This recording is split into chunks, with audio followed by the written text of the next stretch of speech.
Please always consult with your physicians prior to making any changes to your treatment plan. Music is courtesy of Ryan Hamner. Welcome to Living with Scanxiety, the Cancer Podcast, a podcast geared to help you navigate the pediatric cancer world. As a mother of a child who battled a soft tissue sarcoma for over a year, your host, Rosaria Kozar, understands and will help guide you through your journey. She brings the knowledge of experts, families, survivors, and other organizations tied to the pediatric cancer world to your doorstep. Her mission is to inform, support, and promote hope for you and your family. This is where hope lives. This is where hope thrives. Together as one. A lot of other childhood cancer organizations will have age limits, like 2 to 12, and they'll exclude the teens and then they'll exclude the babies, which is really hard for those families to find programs that will support them.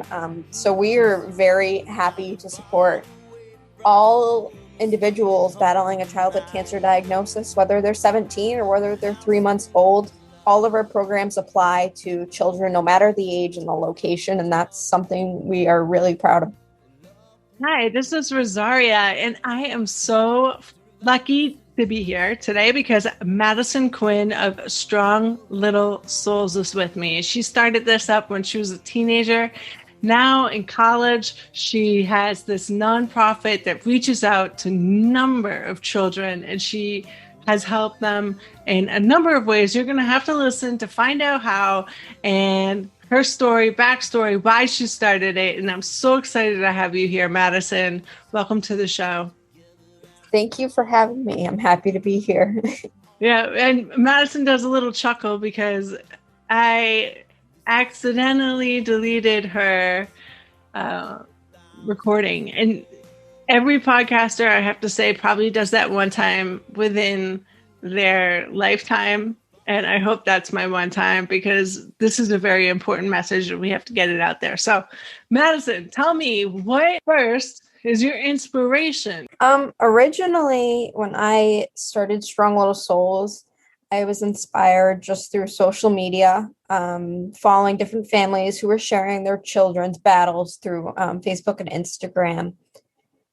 And as I went along sending care packages and getting to know these families, I began to become inspired on a personal level, actually getting to know the children outside of just their diagnosis and bonding with the families. So overall, I would say just about any family I come across or I work with inspires me. There's a few that I have grown extremely close with over the years, but I'm really inspired by any family going through this. Well, it's kind of nice to hear that you are a nonprofit that is organic and stays by the side of the child or the family, because you don't always get that. Do you kind of treasure that about your Strong Little Souls? Yes, I always get the question, whether it's when I'm filling out things for grants or talking with different interviewers, what makes Strong Little Souls different?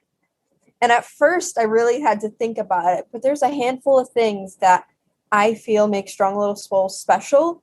And I feel like the term organic is perfect. Not only does no one receive a paycheck on our team, we're fully volunteer run. All the money that comes in goes right to the families. But we take our work to a personal level that many nonprofits can't.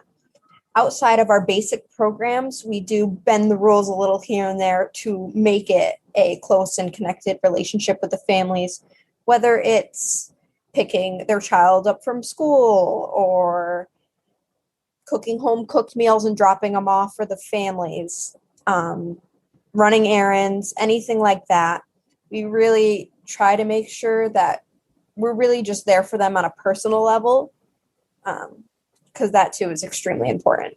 That is really an all-inclusive type of benefit that you offer, and that's amazing. I have so much admiration for that.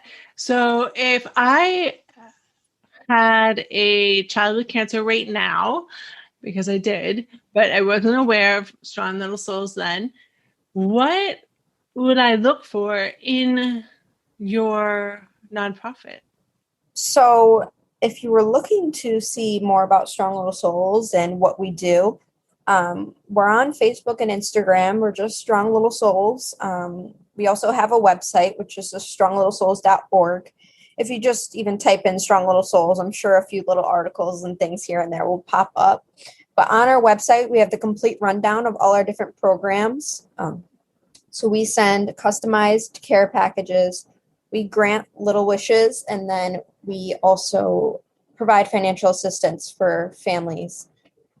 And all the applications and everything for that is on the website.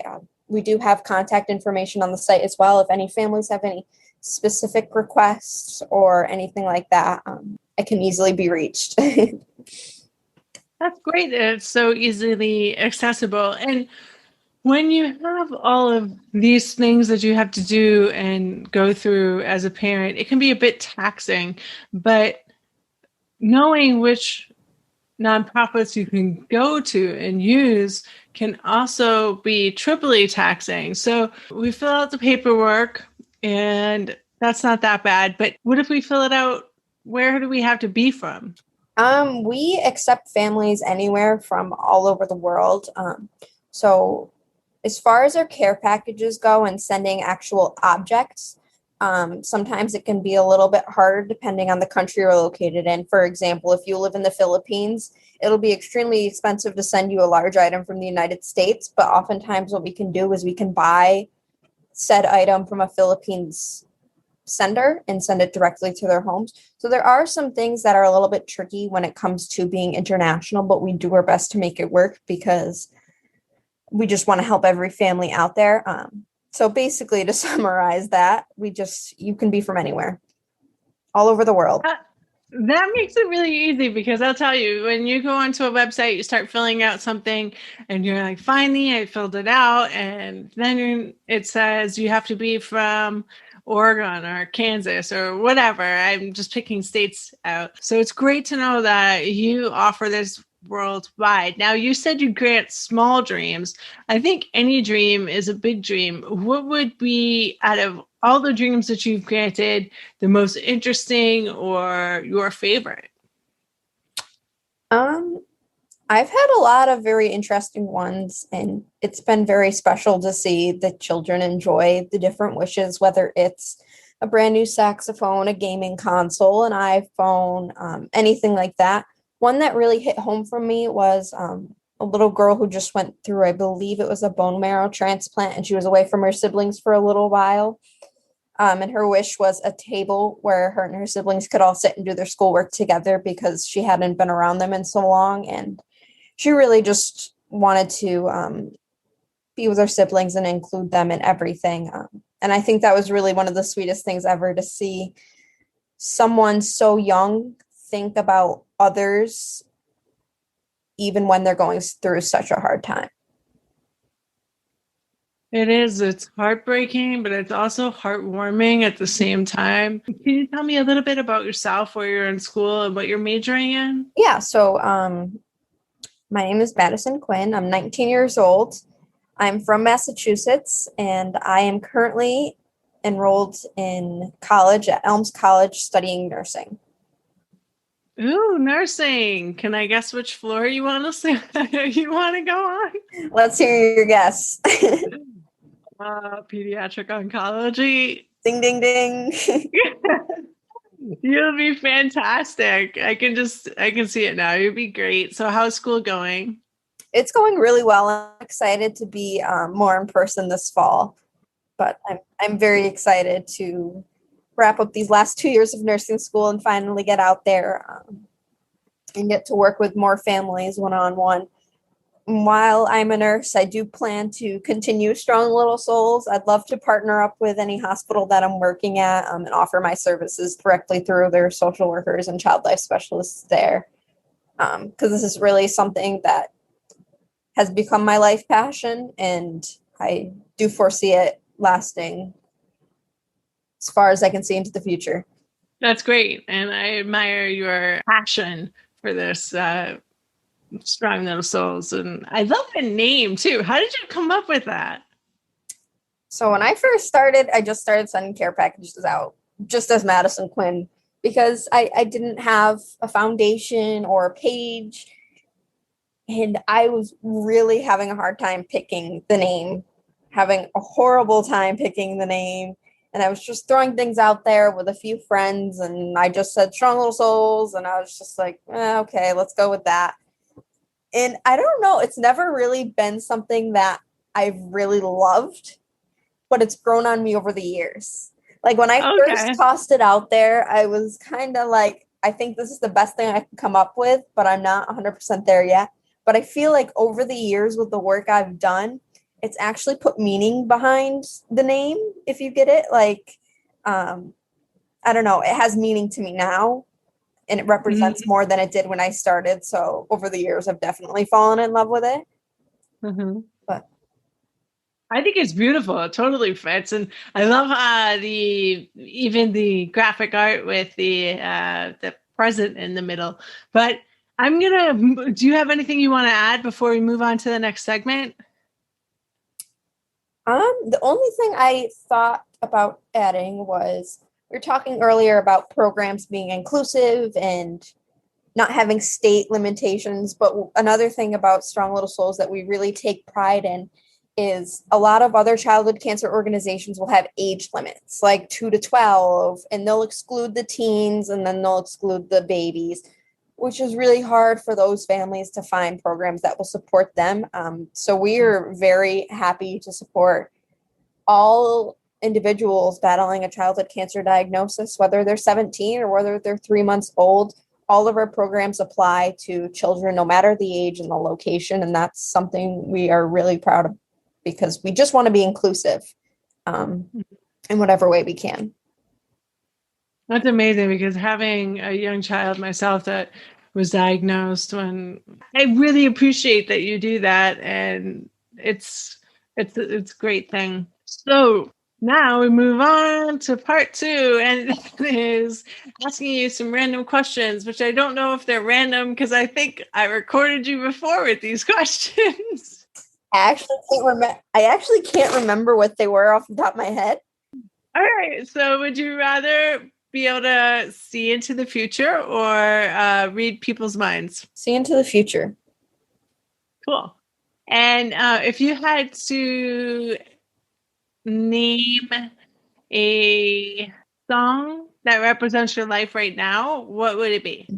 That's a toughie. I do remember this one from last time because I struggled on picking a song. I would probably say anything really Billie Eilish kind of sits with me. Therefore I Am by Billie Eilish is a song that really keeps me going. So maybe that one. Just for fun, what is your favorite animal, like your spirit animal, so to speak? I would say at the moment, cats. I've over the quarantine, I've become a crazy cat lady. I have 2 cats and I foster kittens for a local rescue. So I always have cats and kittens on me. So I'm a crazy cat lady now. Yeah. I think you're just a very, very, God, I can't even put it into words, just giving person of yourself. You're so giving. I mean, being a nurse in itself is giving, and then you're helping orphaned kittens. That's giving. I hope that one day you're in Massachusetts, we cross paths. Yes, I hope so as well. That would be awesome. We're not too far. Yeah, we're not doing the same state, and it's not as big as like Texas. So. I know, exactly. Yeah, so it was so nice to meet you again, Madison, and I enjoyed having you on the show. Yes, I enjoyed being here. Thank you. Thank you for tuning in to Living with Scanxiety. Please subscribe to hear more informative discussions like today's. Music is courtesy of Ryan Hamner.